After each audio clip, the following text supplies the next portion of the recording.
जरूरी बातें हो, सर्दी में सटल सैया से जरूरी बातें हो।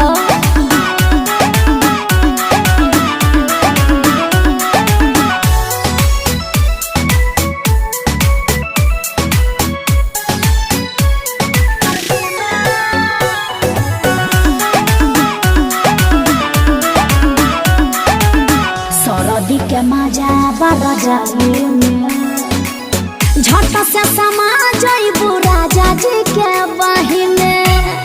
अरे और सुना